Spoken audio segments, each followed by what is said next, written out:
Tonight, we're slipping beneath the surface of consciousness into the strange, shimmering sea of the sleeping mind. It's a realm where science meets mystery, a world built from the whispered fragments of thought, sound, and sensation that your brain conjures while you're blissfully unaware. Welcome to the curious universe of dreams. This journey won't be your average bedtime story. We're talking about surreal mental cinema, your brain, the director, your subconscious, the unruly scriptwriter.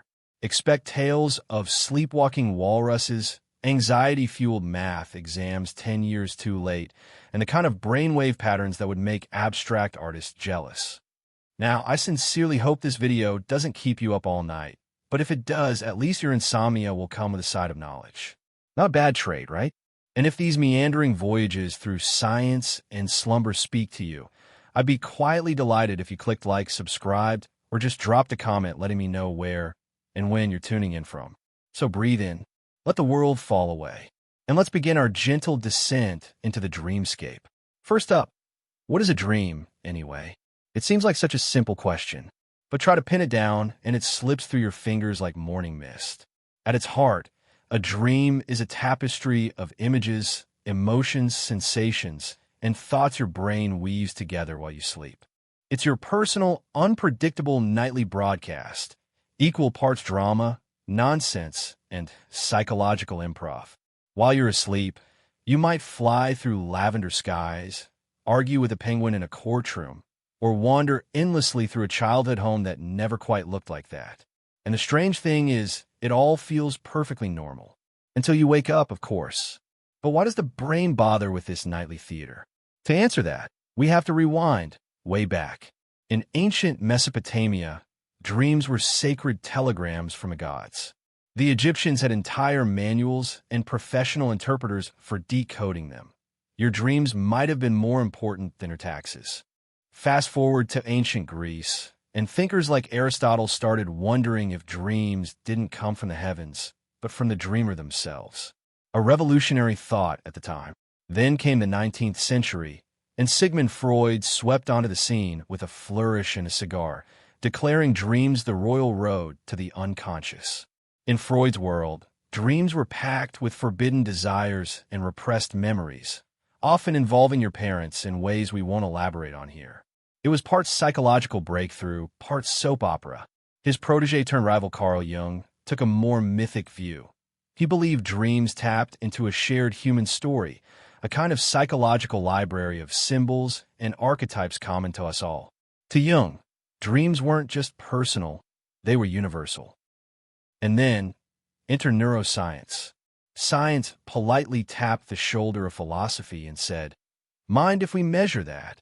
And so began the age of brain scans and sleep studies. Researchers discovered that dreams are intimately tied to specific phases of sleep, especially the one called REM, short for rapid eye movement. During REM sleep, your brain flickers with activity, sometimes nearly as active as when you're awake. Your eyes zip around under your lids, your pulse picks up, and your body, thankfully, becomes temporarily paralyzed.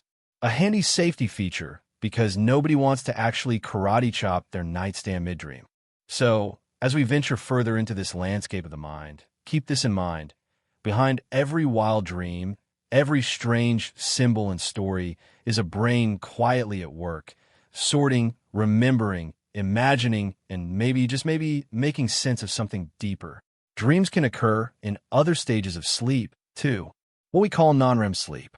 But these tend to be more abstract, less vivid, and generally more meh. The wild cinematic dreams, the ones with talking giraffes and dramatic plot twists, those are usually courtesy of REM.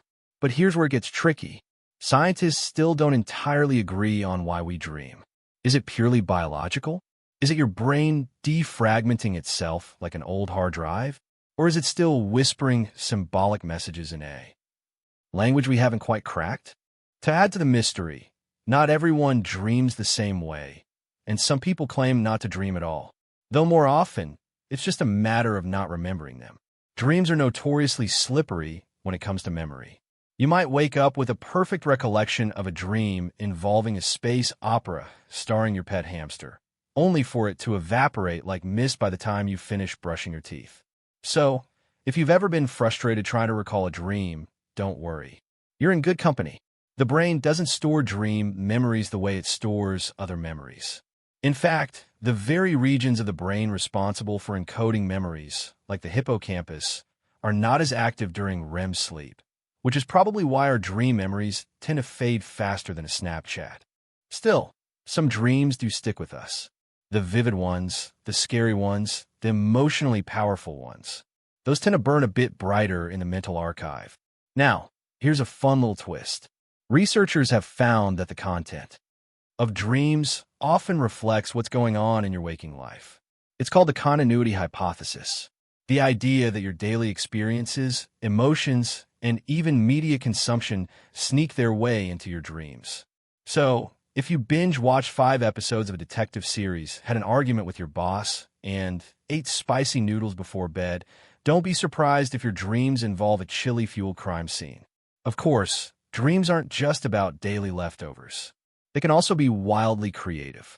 Many artists, musicians, and inventors have claimed that dreams inspire their work. Paul McCartney famously heard the melody for Yesterday in a dream. Mary Shelley's Frankenstein, Dreamorn, and the Periodic Table.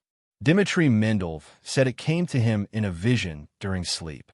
So while dreams may be strange, they're also a space where the mind lets loose.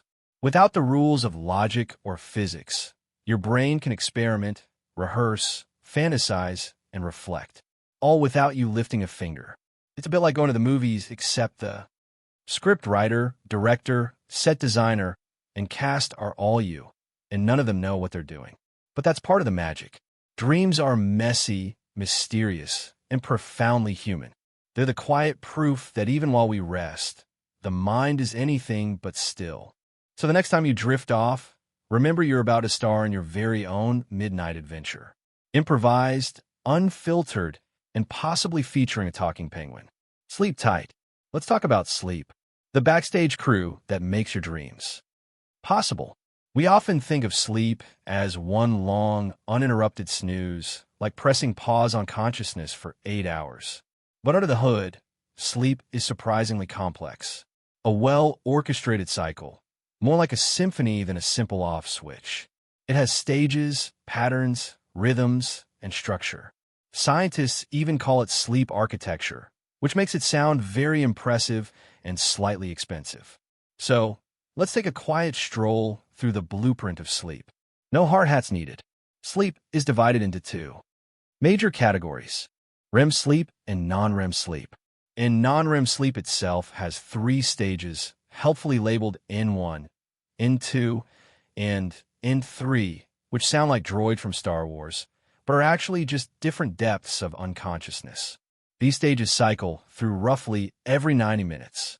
Think of it like a looped playlist that your brain keeps replaying throughout the night, except with fewer commercials and slightly more drool. Stage N1, the gentle descent. This is the lightest stage of sleep, the moment when you're just beginning to drift off.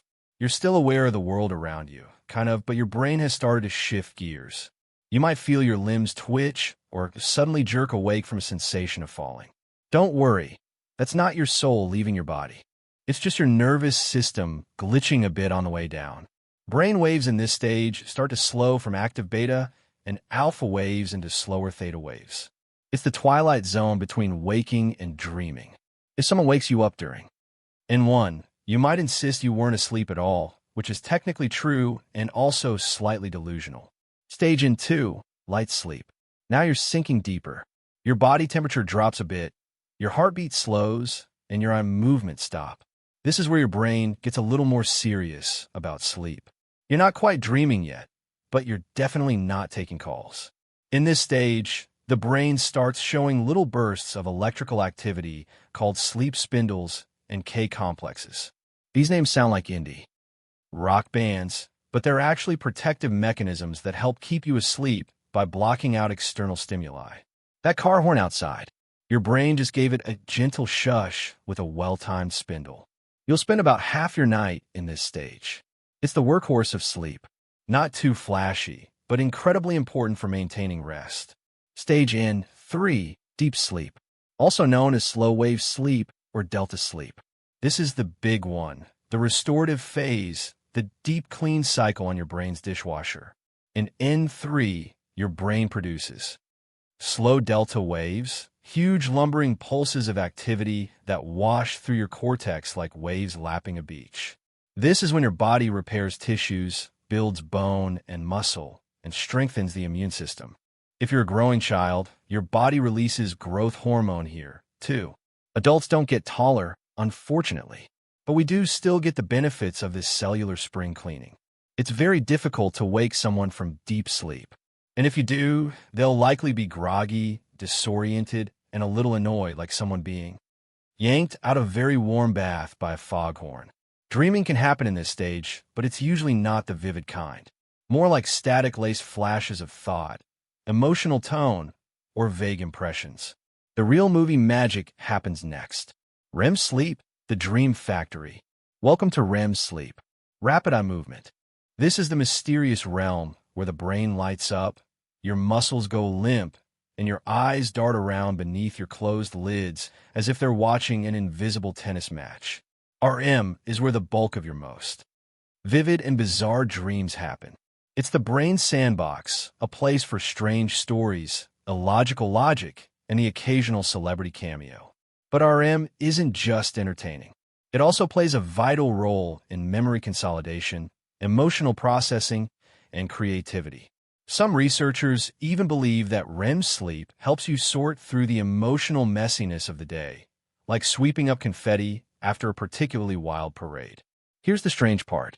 During REM, your brain is incredibly active, sometimes just as active as when you're awake, but your body completely still.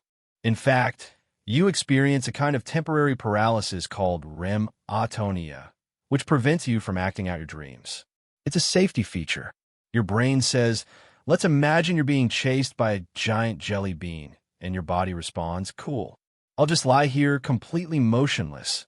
Each REM phase gets longer as the night progresses. The first cycle might be only 10 minutes long, but by morning it can stretch to an hour. That's why dreams feel longer, weirder, and more vivid as the night goes on. The full sleep cycle. So, putting all together, your brain starts in light sleep. N1 drifts into N2, sinks into N3 for some heavy-duty repair work, and then pops into REM for a bit of late-night theater. Then it starts over again. This full cycle lasts about 90 minutes, and you repeat it 4 to 6 times per night. But the proportions shift. Early in the night, you get more deep sleep. Later, you get more REM. It's as if your brain schedules maintenance work first, then settles in for some entertainment. Why the architecture matters. Now, why does any of this matter? Because when sleep architecture is disrupted by stress, caffeine, blue light, or that late-night existential crisis, it messes with everything else. You might not reach deep sleep, or your REM might be cut short. The result, you wake up feeling groggy, unrefreshed, and mildly betrayed by your own biology. Sleep isn't just one thing. It's a carefully balanced rhythm with each stage doing its part. And understanding this rhythm can help you get better rest. You don't need to become a sleep technician, but respecting the architecture, keeping a steady sleep schedule, reducing light before bed, avoiding caffeine too late helps your brain do what it does best quietly, efficiently, and without waking you up to brag about it. So tonight, as you drift off, remember your brain is about to launch into a beautifully choreographed routine complete with waves, spindles, and dream sequences. You may not remember all of it, but your body and your mind will thank you. Why do we dream? It's a question that's haunted philosophers, scientists, and sleepy poets for centuries. And despite all our fancy technology and late-night pondering, the truth is we still don't know for sure. Dreams remain one of the last truly mysterious frontiers of the human experience. A nightly detour into stories our brains insist on telling without scripts, logic, or even basic continuity. Some dreams feel deeply meaningful. Others are just odd. One moment you're back in school. The next you're being chased through a supermarket by a giant duck wearing roller skates. Why? What purpose could that possibly serve? and yet your brain went to the trouble of creating it. Sounds, visuals, emotions, the whole production, all while you were unconscious. Many scientists believe dreams are linked to memory. During the day, your brain collects an avalanche of information. Faces, facts, conversations, disappointments, lunch, menus, and stray TikTok jingles. At night, it needs to sort through all that mental clutter. According to the memory consolidation theory, dreams are part of this cleanup job, a kind of mental filing system. Your brain decides what to keep, what to toss, and what to send to that mysterious place where lost socks and forgotten passwords go. Interestingly, students who study intensely or learn a new skill tend to have more REM sleep afterward and sometimes even dream about what they've been studying. So yes, technically, cramming in your sleep is real, though your dream self might confuse calculus with cartoon animals. Another possibility is that dreams help us process emotions. During REM sleep, the brain behaves in a fascinating way. Emotional centers like the amygdala light up while stress-related chemicals simmer down. This combination allows your mind to revisit emotionally charged memories without the full weight of panic or fear. It's like having a therapist in your head who's willing to role-play your awkward interactions, but with more surreal scenery. That dream you had where you were calmly arguing with your ex on top of a slow-moving elephant, that might have been your brain's way of saying, hey, I'm working through it. There's also the idea that dreams are a kind of threat simulator. According to this theory, dreaming is our evolutionary brain's way of preparing us for real-life dangers by running through imaginary scenarios, being chased, lost, attacked, or late for a test you didn't study for an A. Class you never attended. Your brain practices how it might respond to high-stakes situations. Its rehearsal essentially slightly unhinged, wildly exaggerated rehearsal. And people who grow up in more dangerous environments often have more frequent, vivid dreams, as if their minds are staying on high alert even during sleep.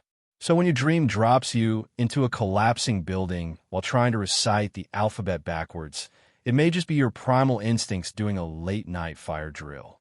Not all theories are emotional or evolutionary. One of the more mechanical explanations is something called the activation-synthesis hypothesis. This view holds that dreams are basically the result of random electrical impulses in the brainstem during REM sleep. These impulses trigger images, memories, and feelings. In your cerebral cortex, the brain storyteller-in-chief tries to piece it all together into something coherent. It doesn't always succeed. Hence, the talking ducks and the sudden appearance of your third-grade teacher on a pirate ship. Dreams in this view aren't purposeful narratives. They're your brain making the best of a very strange and spontaneous situation. There's also the theory that dreaming helps with cognitive development. Particularly in children, kids dream a lot more than adults, and their dreams are often more imaginative and bizarre. Talking animals, magical powers, flying, transforming, building strange new worlds. It's like a Pixar movie every night. Some researchers believe this imaginative dream activity helps the developing brain stretch its problem-solving muscles and emotional awareness. So when your child tells you they fought a dragon made of spaghetti to rescue a cloud, they're not just being silly. They're growing new pathways in their mind. Even for adults, dreaming may play a role in creativity and problem-solving. Have you ever gone to bed stuck on a problem and woken up with a sudden elegant solution? That's not magic. That's your brain quietly working the night shift, free from distractions and logic. Famous examples include Paul McCartney dreaming up the melody to Yesterday, and the chemist August Keeley dreaming of a snake biting its own tail, leading him to the structure of the benzene molecule. Dreams let the mind wander down paths it might never consider when fully awake. They free us from rules. And sometimes that freedom leads to insight.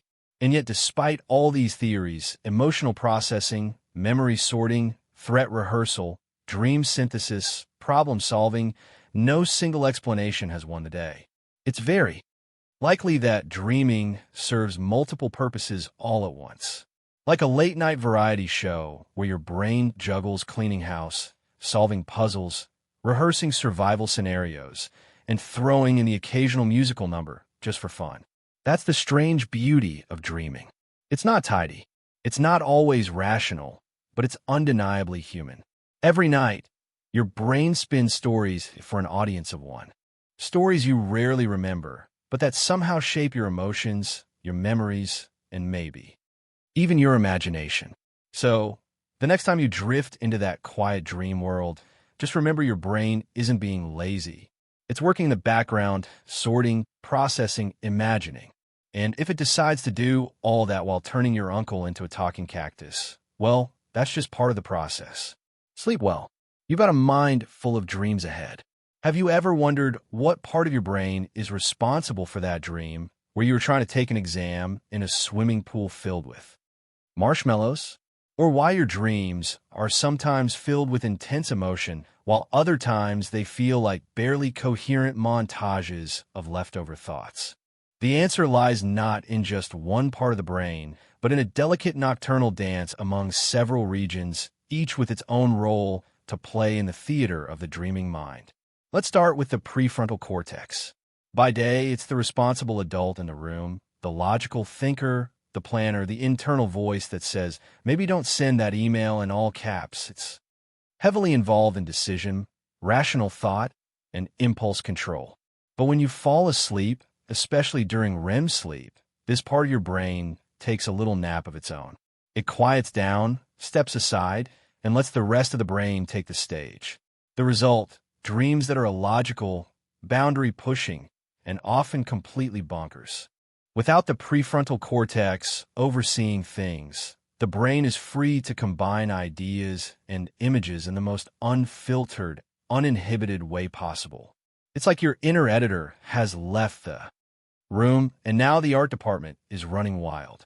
Meanwhile, other areas are lighting up with activity. The amygdala, for example, becomes particularly active during REM sleep. This almond-shaped little region deep in the brain is responsible for processing emotions, especially fear, anger, and pleasure. So, when you find yourself trapped in a dream where you're being chased through an airport by someone dressed as your childhood pet, you can thank your amygdala for dialing up the emotional intensity.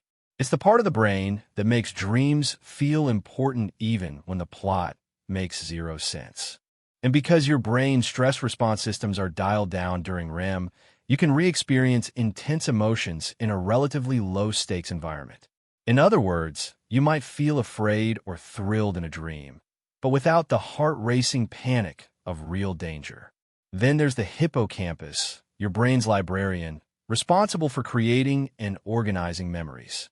It's closely linked with dreaming, too, especially when dreams incorporate real places or familiar faces. The hippocampus helps retrieve the raw materials your dreams use.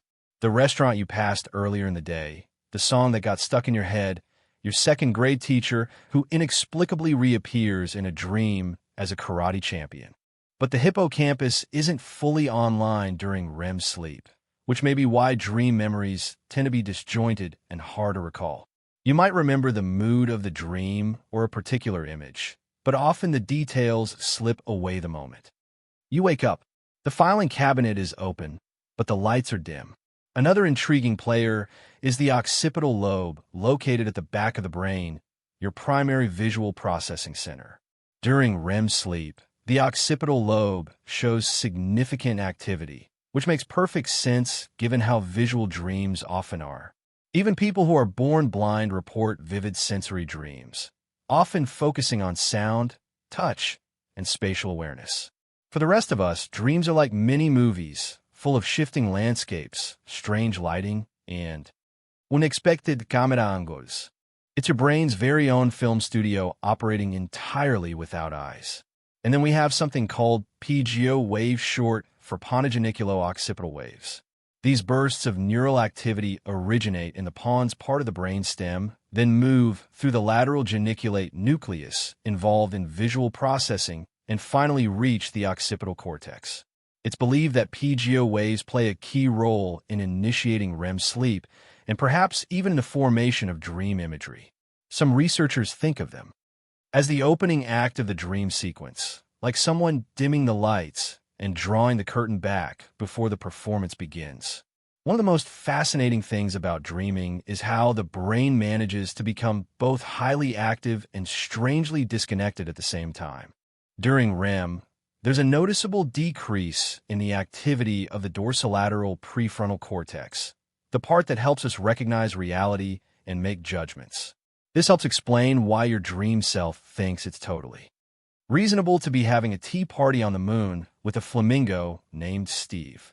Without the usual systems of logic and realism in place, the dream world becomes wonderfully or sometimes alarmingly fluid. It's also worth noting that your motor cortex, the part of your brain that controls movement, is active during dreaming, too. Your dream self can run, dance, fly, or flail wildly. But your body doesn't actually move because another part of your brainstem is doing something very helpful, temporarily, paralyzing your muscles. This phenomenon is called REM atonia, and it's what keeps you from acting out your dreams in real life. It's like the brain puts a little do not disturb sign on your muscles while your dream self explores a world that defies the laws of physics. There are rare cases where this muscle paralysis doesn't function correctly, a condition called REM sleep behavior disorder. People with this condition might physically act out their dreams, sometimes leading to injury. It's a reminder of just how much the brain is juggling while we're asleep and how precise the orchestration needs to be to keep the show running smoothly without causing chaos in the real world. So, when you lie down to sleep, it's not just a passive state. Deep inside your brain, an entire cast of characters is preparing for a nocturnal performance. The emotion-laden amygdala, the memory-sorting hippocampus, the visual processing occipital lobe, the quieted-down prefrontal cortex, and a motor control center all take part in this strange, fleeting phenomenon we call dreaming. And perhaps the most curious part of all, you, the dreamer, rarely remember the rehearsal, the actors, or the script. You might wake up with a fragment, a feeling, a fleeting image. But behind that tiny sliver of recall was a full-on brain production rich with emotional color and strange architecture, all stitched together by neurons in the dark. Next time you find yourself in a dream, whether you're flying over cities, having tea with historical figures, or just wandering through a slightly distorted version of your local grocery store, take a moment to marvel. Even if the story makes no sense, the fact that your brain can create a story while unconscious is one of the most mysterious and magnificent things it does. Imagine you're dreaming. You're walking through a vast library made entirely of marshmallows. The librarian is a talking raccoon in spectacles. Everything feels real. Then suddenly, a quiet thought drifts through your mind. Wait a minute, this is a dream. And just like that, the whole dream shifts. You're aware. You're lucid. Lucid dreaming is one of the most fascinating quirks of human consciousness.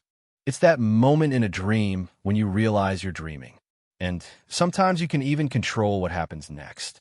You might choose to fly, speak to a long-lost friend, or more realistically, spend the entire dream trying to walk through a wall while getting distracted by the carpet.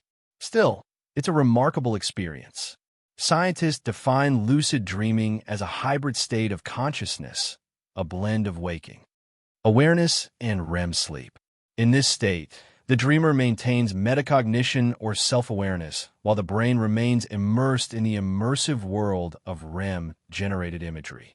In simpler terms, your brain is asleep, but a part of you has woken up just enough to realize this is all in my head. What's going on in the brain when this happens? Well, normally during REM sleep, the prefrontal cortex, the logical decision-making part of your brain, is mostly offline. That's why your dreams are often bizarre and illogical. But in lucid dreams, researchers have observed reactivation in certain areas of the prefrontal cortex, particularly the dorsolateral prefrontal cortex, which is associated with self-awareness and reflection. In fact, brain scans of lucid dreamers show a unique neural signature, a combination of REM sleep brain activity and the kind of coherence you'd normally see when someone is awake and thinking critically. It's like your mind opens one eye and quietly says, "Ah, I see what's happening." Here, some lucid dreamers can even signal to researchers from within a dream. In sleep labs, participants trained in lucid dreaming have been able to perform agreed-upon movements while dreaming, such as looking left, right, left, which would be detected by external monitoring. This might sound like something from a science fiction novel, but it's real. Dreamers in their beds, eyes closed, bodies still, sending subtle Morse code signals from inside their dreams. It's as close as we've come to real-time communication with a dreaming mind. Now, some people stumble into lucid dreams accidentally. They might be in the middle of a particularly strange or vivid dream and suddenly think this can't be real, and boom, lucidity dawns. But others actively train themselves to lucid dream. There are a few popular techniques for this. One is the mild technique, mnemonic induction of lucid dreams. This involves waking up after about 5 hours of sleep, focusing on the intention to realize you're dreaming, and repeating a phrase like, "Next time I'm dreaming, I will remember I'm dreaming," as you drift back to sleep. It's like planting a seed of awareness and hoping it blooms while you dream. Then there's the wild technique, wake-initiated lucid dreaming. This is a bit more advanced. The goal is to stay mentally aware while your body falls asleep. If done successfully, you can transition directly from wakefulness into a lucid dream, almost like walking into a different room in your mind. It's not easy, and it can lead to some odd sensations like sleep paralysis or hypnagogic hallucinations. But for some dreamers, it's a powerful gateway into full control. Another common practice is the reality check. This involves questioning your environment throughout the day. Am I dreaming? By doing this habitually, you increase the chances that you'll ask the same question while dreaming and realize the answer. Some people try to push a finger through their palm or look at a clock twice to see if it changes. These reality tests often fail in dreams in obvious telltale ways.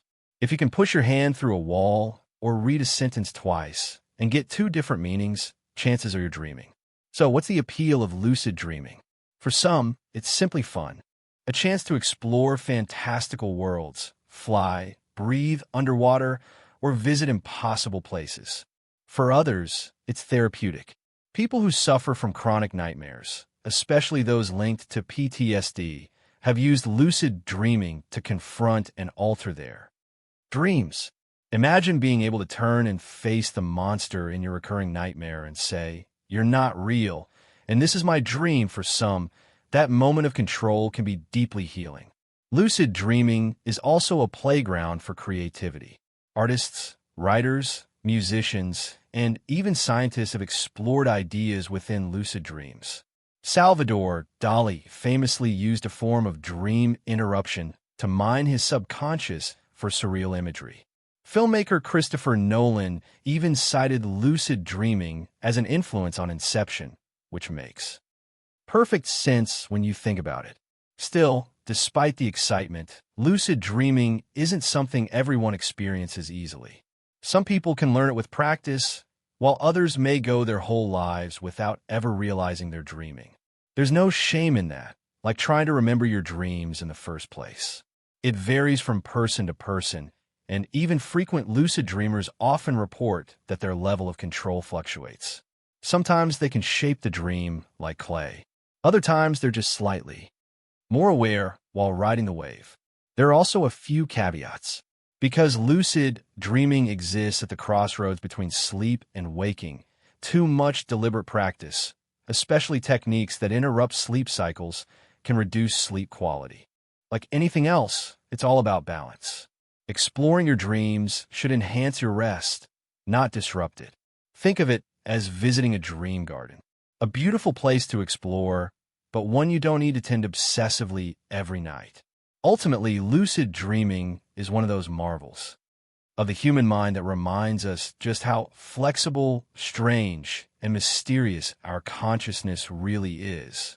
Whether you've had one lucid dream or 100 or none at all, the very fact that the brain can become aware of itself while it's dreaming is an astonishing feat of neural gymnastics. And next time you're dreaming, perhaps floating through a sky of shifting colors or exploring a castle made of glass, who knows? A quiet voice in the back of your mind might whisper, this isn't real, and you might just smile and take flight. Everyone loves a good dream. Floating through clouds, visiting impossible worlds, or stumbling upon a bakery that only sells your favorite childhood dessert.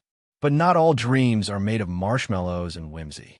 Sometimes your sleeping mind turns the lights down, turns the volume up, and delivers something far less comforting. A nightmare. Nightmares are the emotional thunderstorms of our dream life. They jolt us awake, leave our hearts racing, and often stick around like a fog long after morning comes. But what actually causes a nightmare? And why does your brain, of all things, seem to go out of its way to frighten you in your sleep just when you're trying to relax? Let's start with the basics.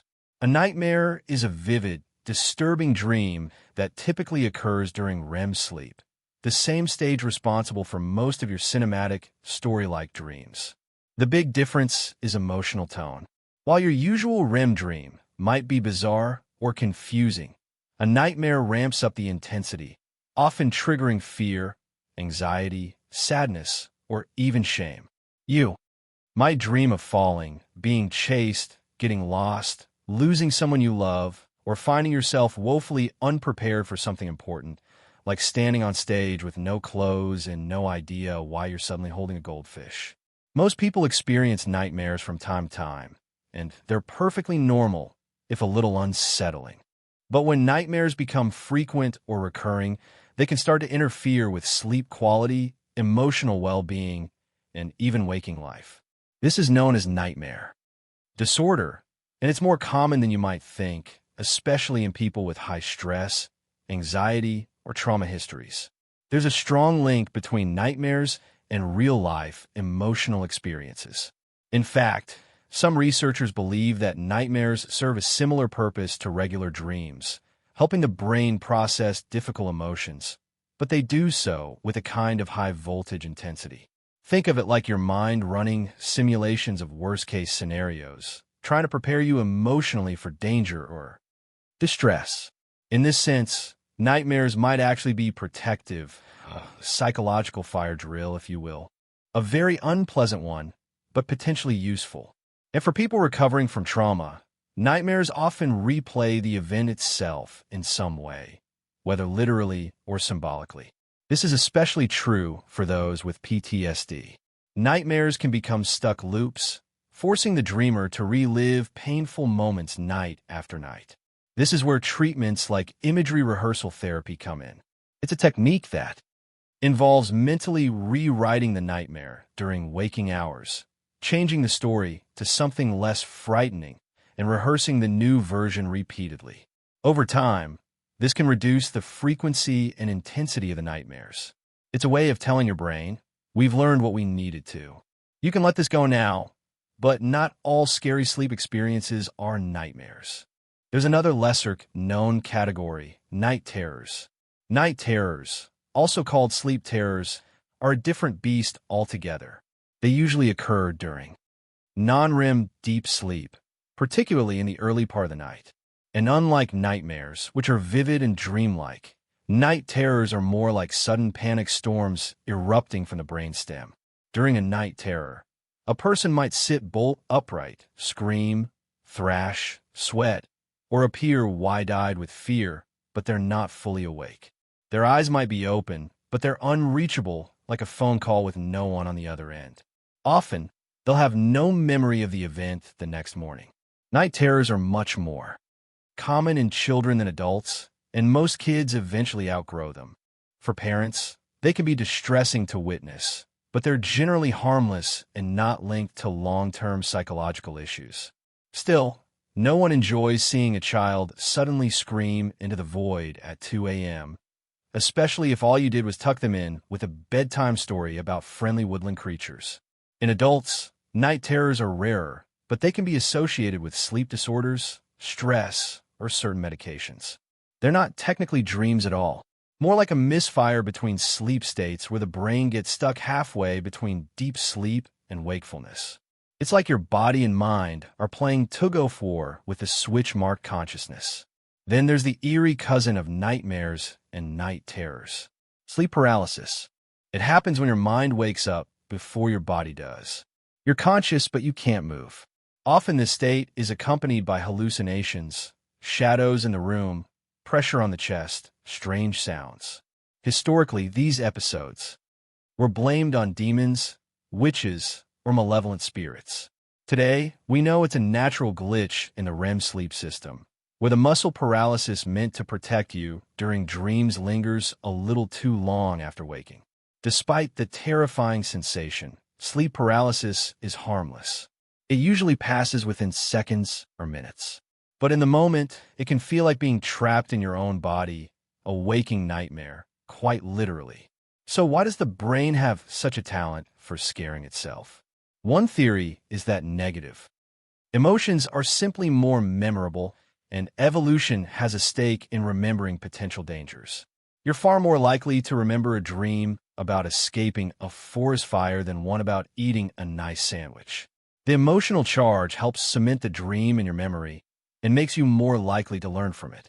From a survival perspective, fear is a powerful teacher. But the line between dream and nightmare isn't always clear.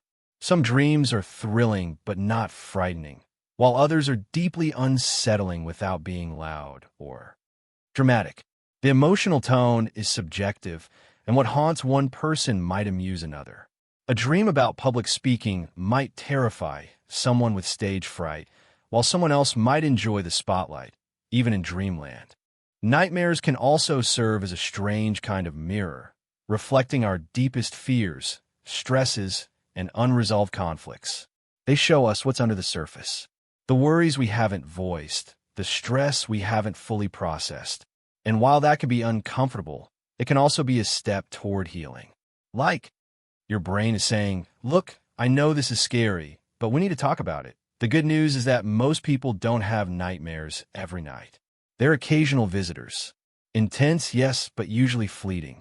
And for those who do experience them more often, there are tools to help.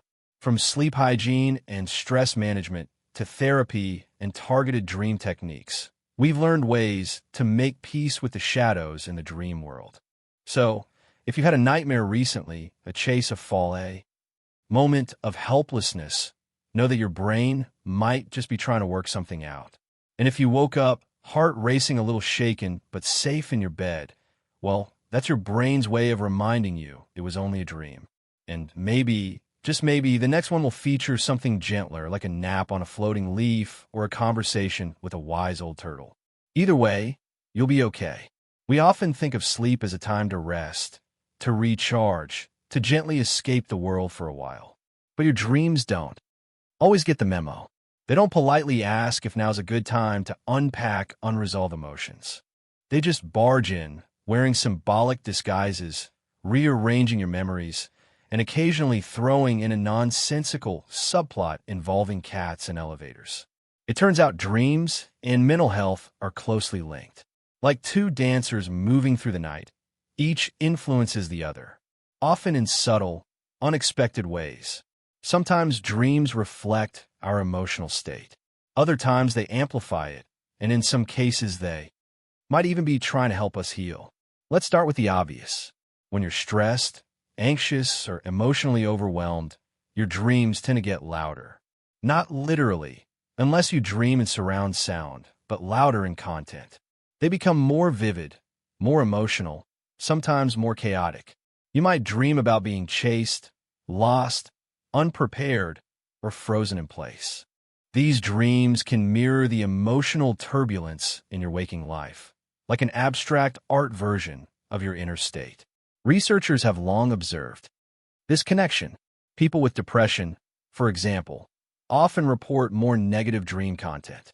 Their dreams may feel heavy, repetitive, or emotionally flat, mirroring the numbness or sadness they experience while awake. Anxiety disorders, on the other hand, tend to show up as dreams filled with threat, pressure, or a social embarrassment, like giving a speech with no pants or trying to dial a phone number that never works. But the connection runs deeper than just content. The structure of dreams, how fragmented or coherent they are, can also shift with mental health.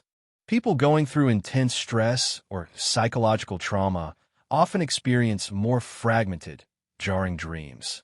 It's as if the brain is trying to process too much too quickly without enough glue to hold the pieces together. The result is a kind of dream chaos full of emotional weight, but lacking narrative clarity. This is particularly true in post-traumatic stress disorder, or PTSD. Nightmares are one of the hallmark symptoms. These aren't just bad dreams. They're often reliving the traumatic event itself over and over. And while REM sleep is usually a helpful adaptive space for emotional processing, in PTSD, that system seems to break down. Instead of soothing the wound, the dream repeats it like a stuck record. Interestingly, not all REM is equal. In healthy individuals, REM sleep tends to reduce the emotional sting of difficult memories. You can still recall the event, but it no longer carries the same emotional voltage. But in people with trauma, that desensitization process doesn't seem to work properly. The dream becomes more of a re-traumatization than a release. This is why therapies aimed at dreaming, like imagery rehearsal therapy, which we touched on earlier, can be so powerful. By rewriting the script of a recurring nightmare while awake and rehearsing the new version, people can gradually change the content of their dreams and reduce their emotional intensity. It's a bit like giving the brain a new play to perform, one with less terror and more resolution. But dreaming isn't just affected by mental health. It can also be shaped by the tools we use to manage it. Take antidepressants, for instance. Many medications that affect serotonin and norepinephrine, two key brain chemicals involved in mood, also affect sleep. Some suppress REM sleep altogether, leading to fewer remembered dreams. Others cause REM rebound when the dosage is adjusted, meaning you might suddenly experience very vivid, emotionally intense dreams. This isn't necessarily a bad thing, just a reflection of how interconnected mood, sleep, and dreaming truly are. Your brain is a system, after all, not a set of separate compartments. Change one part, and the ripple travels everywhere. There's also growing interest in using dreams as a window into mental health. While we're still far from using dreams as diagnostic tools, researchers are exploring how dream content might help detect shifts in emotional well-being, especially when combined with sleep patterns and other cognitive markers. The future may hold AI models, trained to detect early signs of depression or anxiety based on dream descriptions. Though, let's be honest, explaining a dream about flying broccoli to a robot may always feel slightly absurd. What's clear, though, is that dreams are deeply personal. They can reveal emotional truths we haven't said out loud. They can reflect our hopes, our fears, and the tangled middle ground where those two live side by side. And sometimes when the world feels overwhelming, dreams can offer a kind of symbolic relief, giving shape to things we haven't yet found words for. There's even evidence that dreams might be helpful in problem solving and emotional growth. In therapy, clients will sometimes dream about difficult decisions or unresolved feelings. And while the dream doesn't hand them a perfectly wrapped answer, it often nudges them closer to clarity. It's the brain's way of quietly saying, "You're working on this." Even if you don't realize it, of course, not all dreams are so profound. Some are just weird, disjointed, or clearly inspired by too much late-night snacking. And that's okay, too. Not every dream needs to be meaningful. Sometimes a floating platypus in a bow tie is just a floating platypus in a bow tie. But when dreams do stir something deeper, when they echo the stress you've been ignoring or surface a fear you haven't quite faced, it's worth pausing to notice. Not overanalyze, not panic, just notice. Because your dreaming mind isn't separate from you. It's part of you. A nighttime version of yourself trying in its own strange language to be understood. So, if you're going through a hard time and your dreams are darker, stranger, or more intense, be gentle with yourself. Your mind is still processing, still working even in the dark.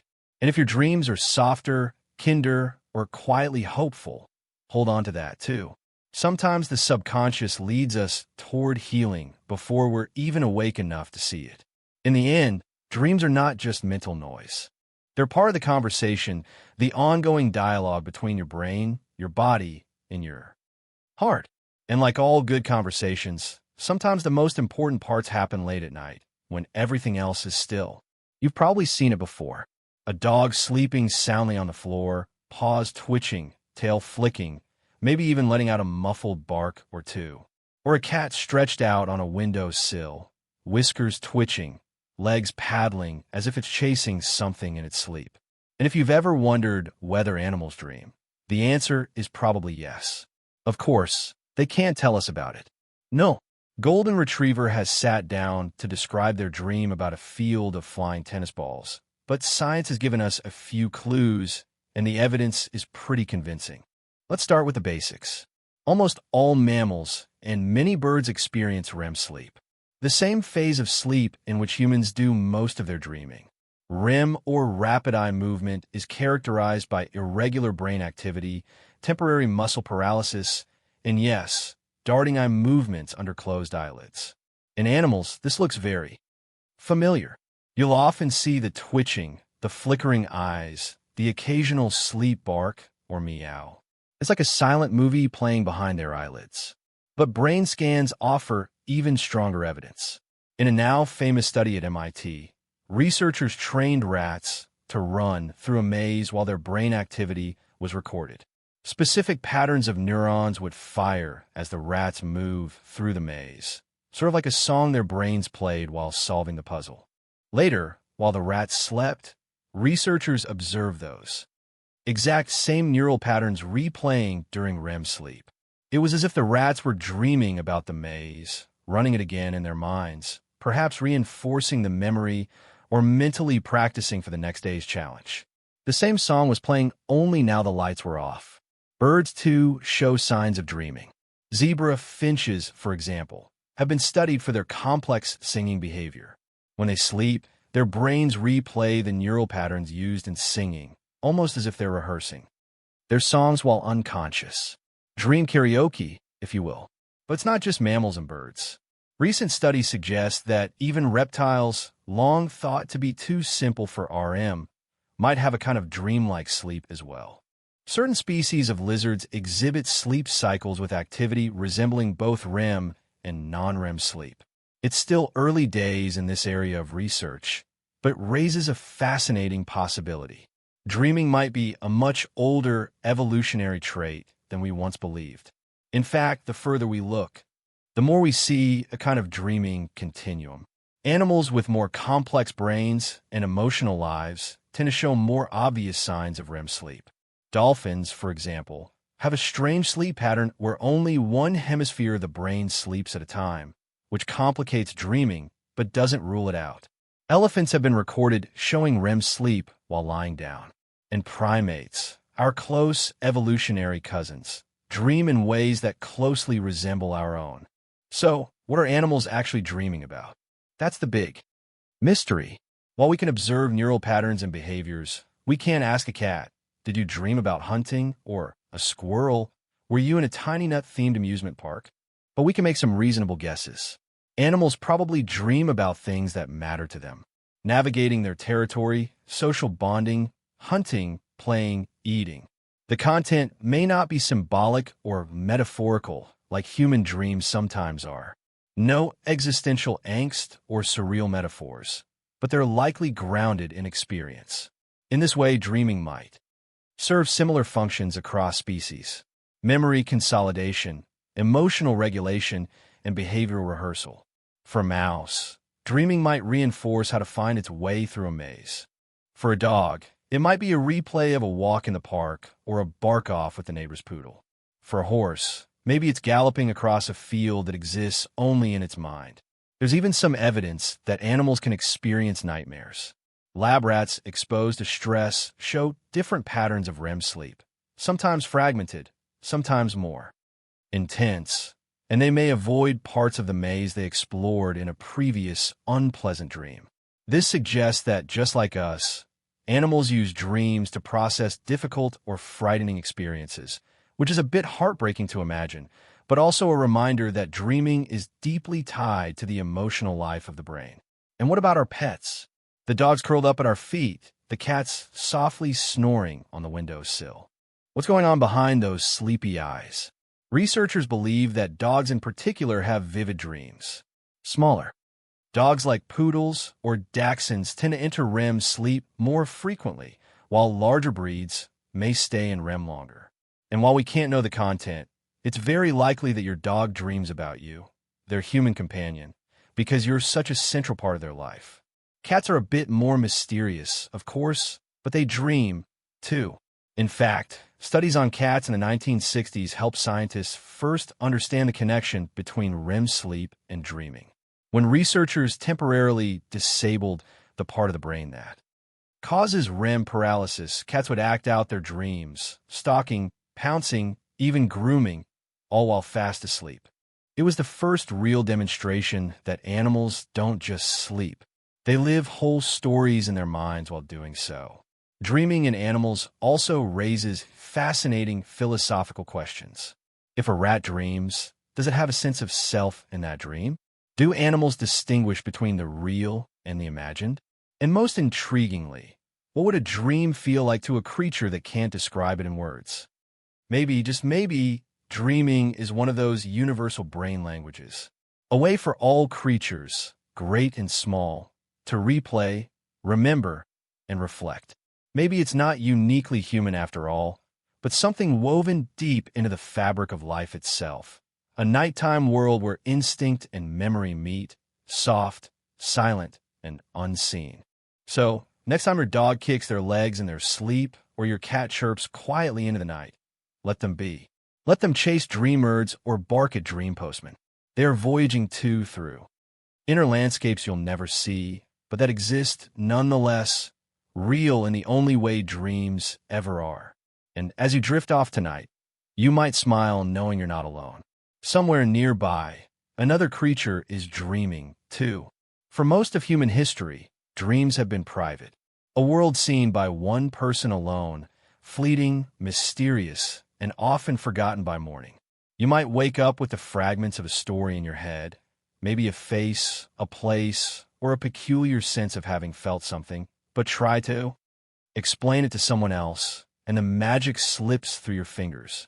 Dreams, until very recently, were like whispers in a locked room. But now, scientists are picking at the lock. Welcome to the strange and slightly sci-fi frontier of dream recording, where neuroscience, technology, and a touch of wonder collide in an attempt to do what once seemed impossible. Read the dreaming mind. It starts as many brainy things do with machines and squiggly lines.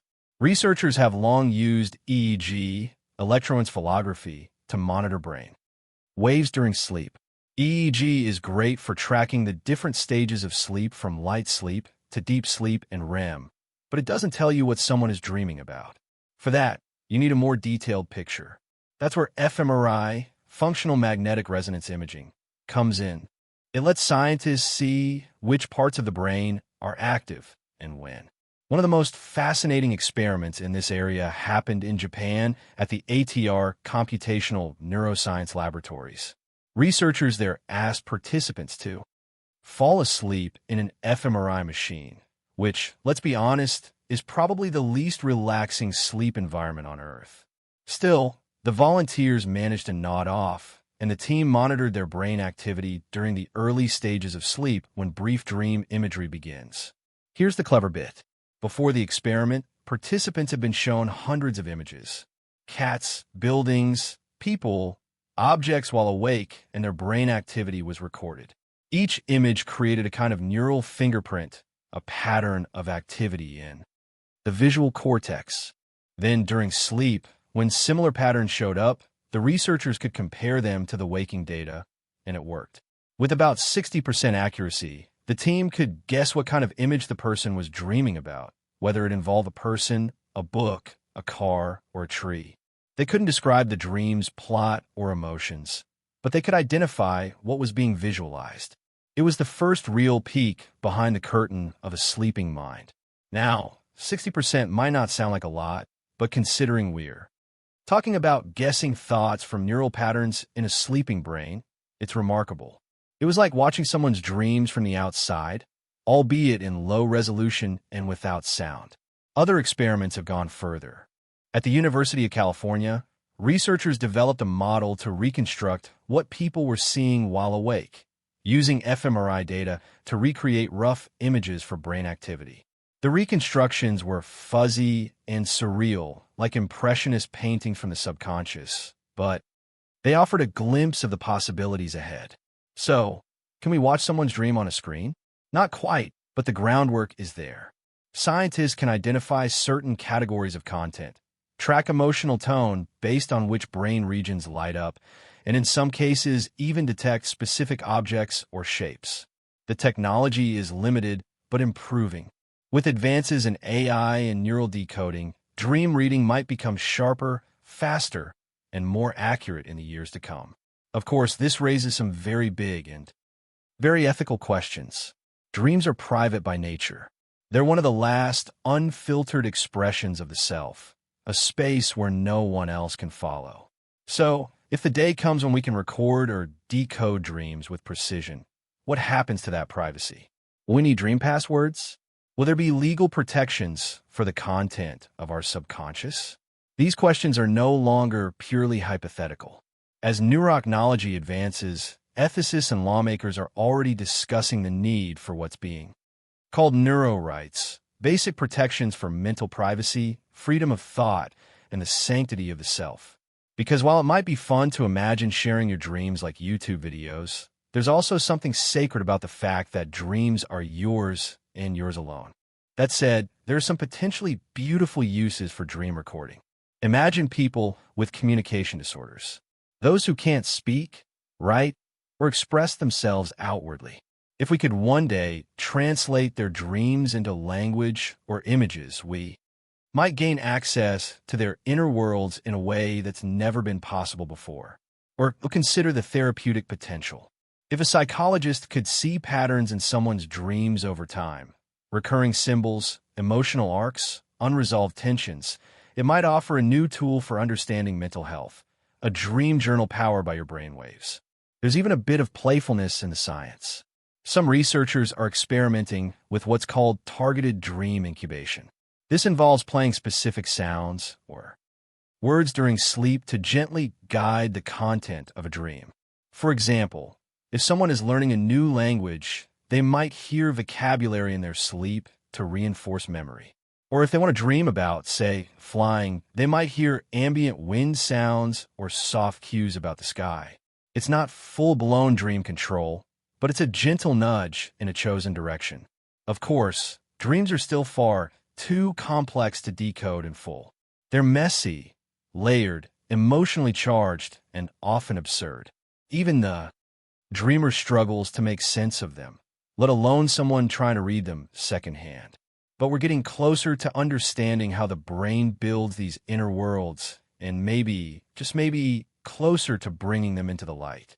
So tonight, as you settle into bed, take a moment to appreciate the quiet mystery behind your eyelids.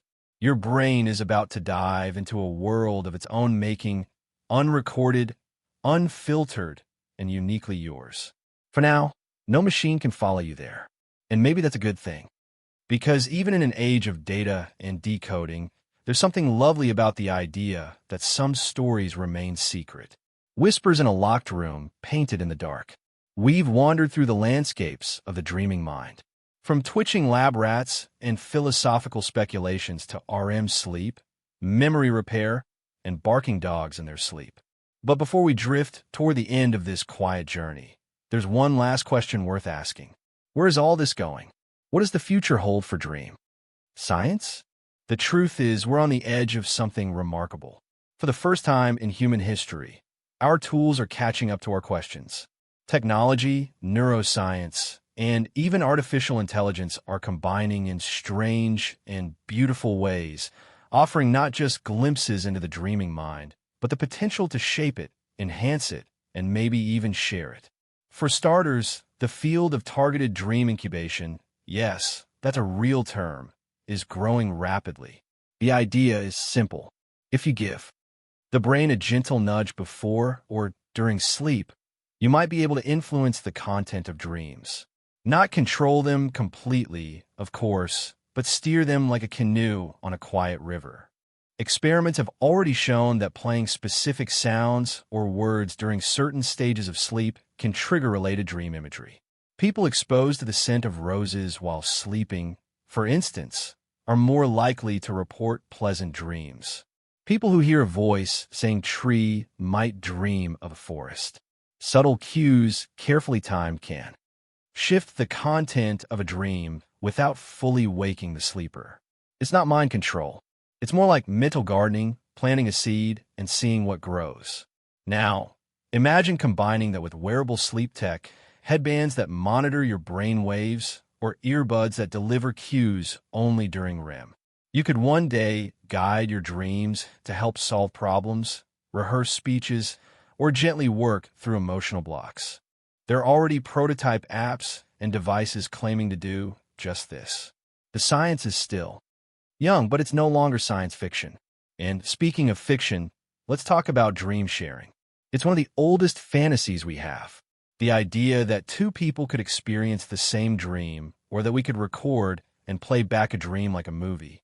We're nowhere near that yet, but as we discussed earlier, researchers are starting to decode visual dream content using fMRI and machine learning.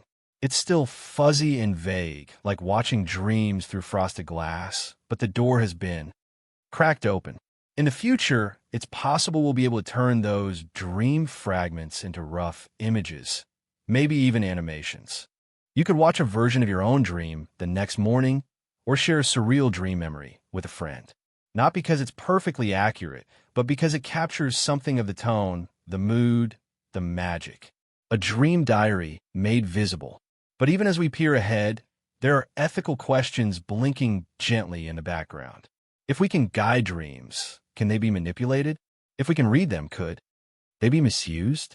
What happens when the line between sleep and technology becomes blurry? This is why the idea of neurorights has started to enter the conversation. Rights to protect mental privacy, autonomy, and the freedom of thought. Because if dreams are the last uncolonized corner of the mind, we should tread carefully, gently, like walking through a sacred space in someone else's house. There are also possibilities for healing.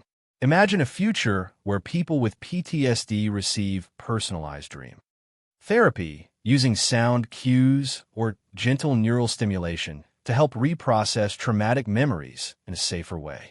Or where children with anxiety are taught how to shape their dreams through guided storylines, turning fears into adventures. Or where the elderly facing memory decline revisit lost moments in dreams aided by subtle cues from photos, music, or smells. Lucid dreaming, too, could have a renaissance, not as an escape, but as a tool for emotional growth, creativity, even learning. Some researchers are exploring how lucid dreamers can practice real-life skills in their dreams, like playing an instrument or preparing for a difficult conversation. The brain, after all, doesn't fully distinguish between imagined action and physical rehearsal. If your dream self practices kindness, courage, or compassion, perhaps your waking self benefits, too. And then there's AI. Artificial intelligence is being trained not just to analyze brain activity, but to recognize patterns, suggest dream themes, and even build interactive environments that mimic the feel of dreams. Some virtual reality developers are experimenting with dream-inspired environments that respond to emotion, spaces that feel less like games and more like lucid dreams you can explore while awake. It's wild, it's a little strange, and it's just beginning.